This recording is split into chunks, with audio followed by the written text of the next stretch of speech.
In September of 1967, the owners of a small Colorado ranch were concerned when their 3-year-old horse, Lady, failed to return to pasture one foggy morning.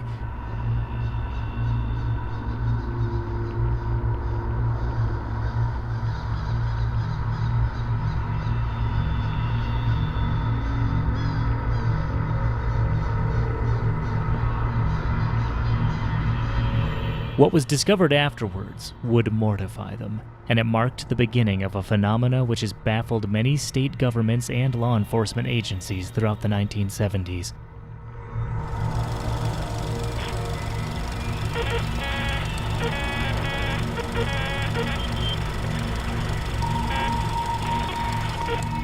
The mystery of cattle mutilations and the UFO connection.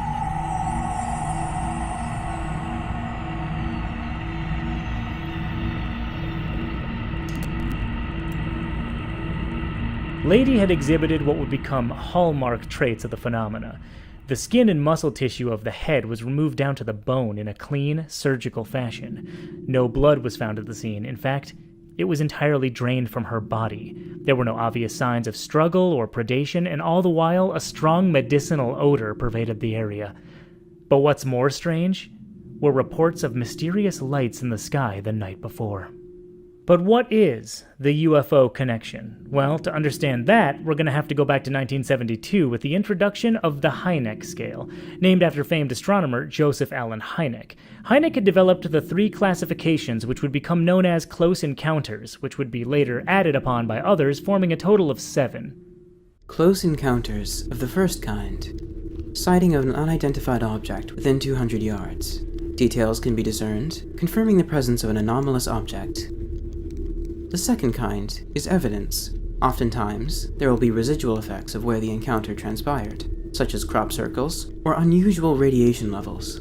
The third kind is described as witnessing the presence of visible occupants or beings associated with the object. Whether or not they are extraterrestrial in origin is up for debate.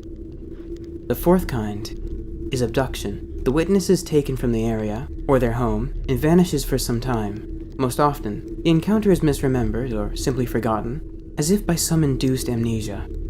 The fifth kind is communication, or prolonged contact. The witness is contacted directly, or visited by the beings more than once, sometimes even routinely, which brings us to the focus of our discussion, close encounters of the sixth kind. The encounter results in injury such as severe radiation burns, unexplained ailments, and in some instances, death, the primary victim being either cattle or other livestock. The idea can be considered a complete joke to many. In fact, the image of a cow being beamed up into an alien spacecraft can be found on novelty clothing and merchandise pretty much anywhere. But what is now considered a funny trope was originally a wave of horrific mutilations that induced a nationwide panic. But let's take a look at some of the details, which, as mentioned before, became a twisted signature of these killings. Though there are variations, on average, most mutilations were performed on cattle, overnight or in some brief window of time, and exhibit disturbing features, such as most excisions being done in a very clean, reportedly surgical manner. First and foremost, blood is almost never found on scene and is usually completely drained from the body. What little remains has been reported as being pinkish in color, exhibiting a chemical odor and with an anticoagulating effect. The left ear is taken, along with the left eyeball and surrounding membranes and tissue. The udders, genitalia, and anus are completely and cleanly removed, often described as if by some coring method. Internal organs are taken at random and in very unusual circumstances, with sometimes only select organs being cleanly removed whilst leaving others unscathed.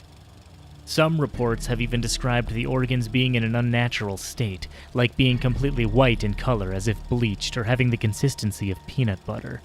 The nature in which the organs are taken vary wildly, and some are dumbfounding. An example being the heart is completely removed, whilst the pericardial sac, the double-walled sac that keeps the heart in place and protects it from shock and infection, remains completely untouched.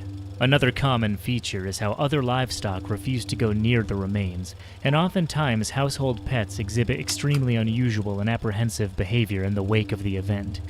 What's more bizarre is that, typically, there are no obvious signs of predation or struggle, and the animal can end up in places where it should never have been able to get to and with no indications of how it did, such as being found in the snow with no footprints, animal prints, or tire tracks around. And there have even been reports of the animal being sunken into the ground as if dropped from some height. And all the while, sightings of unidentified lights in the sky were being reported throughout the areas. For all intents and purposes, whoever was doing this was fast, efficient, and wasn't likely to be caught anytime soon. While these incidents first began being documented in Colorado, identical reports would start appearing across more than 10 states, with an estimated total of 8,000 incidents. Law enforcement was baffled, ranchers and the public were in fear, and the local governments were unable to apprehend or even identify a single culprit. What made matters worse was the unmarked helicopters which began flying low around the affected areas, raising even more public uproar, with some ranchers going so far as to open fire on these mysterious aerial vehicles. Other reports take a much more sinister turn, with stories of hooded figures and satanic rituals occurring on their lands, which would not seem too implausible as many cults did exist at the time. In response, numerous state governments had requested the help of the Federal Bureau of Investigation, but there were numerous hurdles in the way of a federal investigation taking place, as its jurisdiction was a matter of contention. Eventually, in 1979, they were able to proceed with what would be known as Operation Animal Mutilation, in an attempt to identify a culprit. Numerous theories and evidence were analyzed over the course of the investigation, and though there were plenty which were able to be attributed to natural explanations, many anomalies were found, and most just defied explanation. Regardless of which theory was scrutinized, it appeared that, disturbingly enough, these mutilations were happening more frequently, and their techniques were becoming cleaner, more precise. And this only raised the question which was already on the minds of the terrified rural population. What was to come next? With such bizarre and deadly cruelty, many take solace in the fact that these killings were only directed towards animals and the like. But in reality, humans have fallen victim as well, a close encounter of the sixth kind. And while there are many, let's take a look at two of the most infamous examples. What you're about to hear may disturb you. In 1956, a United States Air Force Sergeant, Jonathan P. Lovett, was trekking across the deserts of White Sands, New Mexico, on official business with a fellow officer. What started as a routine exercise of clearing debris on the missile range turned into a scene of horror as the sergeant disappeared over a nearby sand dune, and his screams rang out across the valley. His partner raced over to the ridge, but to his shock, Sergeant Lovett was nowhere to be found. He had simply vanished without a trace. Until his corpse was discovered 3 days later, bearing horrific mutilations.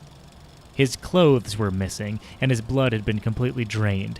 Both eyes and his tongue were cleanly excised, and like the cattle deaths, his genitalia and anus exhibited the same coring method.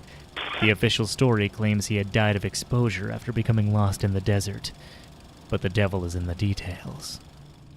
As if the first example wasn't terrifying enough, our next story takes us to the city of Sao Paulo, Brazil.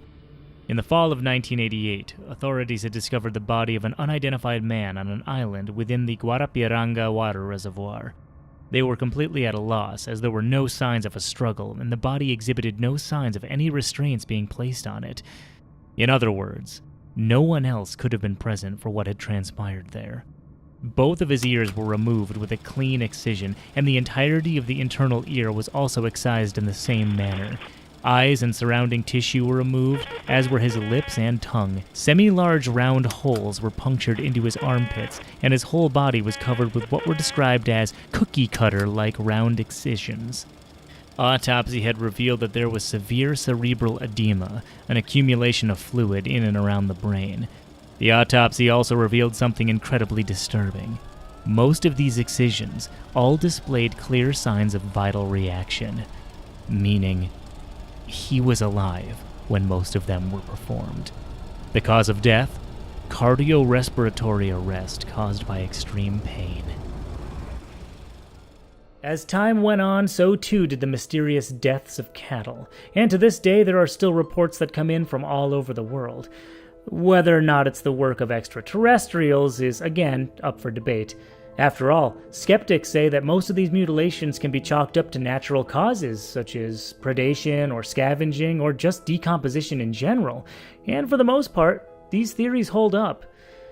But for those few instances that defy explanation, well, let's just hope the skeptics are right. I'm your host, Adrian Ladelia, and this is Insomnia.